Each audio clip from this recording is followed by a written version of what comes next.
also the same problem. And I found Dr. Starnes, one of the greatest surgeons. And the miraculous thing was, because of technology and innovation in your profession, I said to him, I don't want to have an artificial valve, because then I have to take a Coumadin. He says, you're talking to the right guy. I'm putting in homographic valves, and you don't have to take no blood thinner, just an aspirin, the Ecotrin. And that's exactly what we did. And look at this, 18 years later, I'm still sitting here with this valve, with this homographic, 2 valves, the aortic valve and the pulmonary valve. And so I benefited from that. So, you know, all the watchmen that you, Dr. Carr, put in, and me, or, you know, the ablation procedure that I got in your same hospital, you know, where all of a sudden my irregular heartbeat is gone.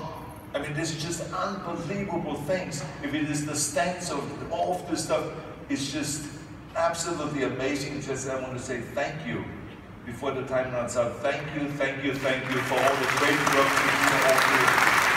Oh, that was really, really wonderful. Yeah, that's actually, in this room we had one of the best interventional cardiologists in the world. You have members of the medical industry, you have allied health professionals. This was such an encouraging statement for all of them. And this is really good to hear that you did care about innovation in medicine. Do you really think strongly about innovation in medicine? No, I think it is really amazing. And now let's get back to your question. You know, I was one of the first I think I was the first governor to sign on to Obamacare for the state of California. Thank you. But at that point, we didn't know much about Obamacare. And they ran then into some unbelievable difficulties later on, because I was there right in the beginning.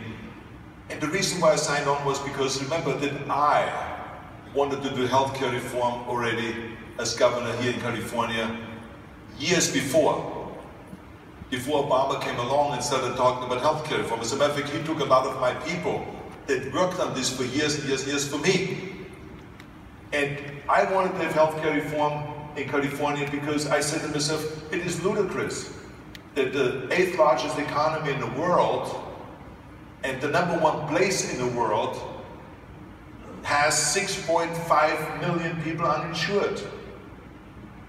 I said, this is like unacceptable.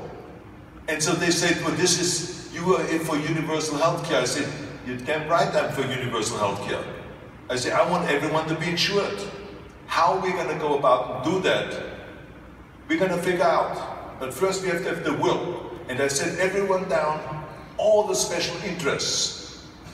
I set them down on the table and I said, look guys, if each one of you looks for a 10, it won't happen. Because your 10 is not his 10, and not my 10. It's maybe on my 3. So I said, we have to go and accept the 7. And everyone, after various different discussions and meetings, came to the agreement that we want healthcare reform in California, and they accepted the 7. And we went to work. And we worked on it for a year and a half, and then we had it done. And we came up with really a great package, and I have to brag a little bit, it's better than the Obamacare. Because it also dealt with the cost of healthcare, because that's very important. And also with the medication, with the drugs, you know, how expensive they are in America versus in Europe and other places and all that stuff. So our thing dealt with all of those kind of issues, which was very tough for the special interests, may I remind you. But we went to work and we got it done. And it passed the assembly with Speaker Fabian Nunez, who was a great speaker, great democratic leader, that worked very closely with him on some of those issues that we saw in common. I saw it in common because I grew up in Austria, where everyone was insured. So it was not the democratic side of me, or like the people say, oh, he's married to the Schreiber Kennedy girl, and she's related to Teddy Kennedy, and he's this crazy guy with the healthcare stuff, and with the socialist. It had nothing to do with that. It has to do with that I was Austrian, and I have part of it is still the Austrian mentality, and therefore I wanted everyone to be insured. Then I was German, but then the bill and this whole healthcare reform failed in the Senate, because in the end the Democrats could not digest the fact that a Republican is doing healthcare reform, and they voted it down. That was the sad story of the whole thing. So that's why I was looking forward to a national healthcare reform so that we could sign on and be part of, because I wanted more people to be insured. And I know there's a lot of difficulties that are going on with all of this, and eventually, hopefully, they're going to straighten out all this that is still not working. Well, thank you. Thank you. Absolutely. Very fair. So. Absolutely.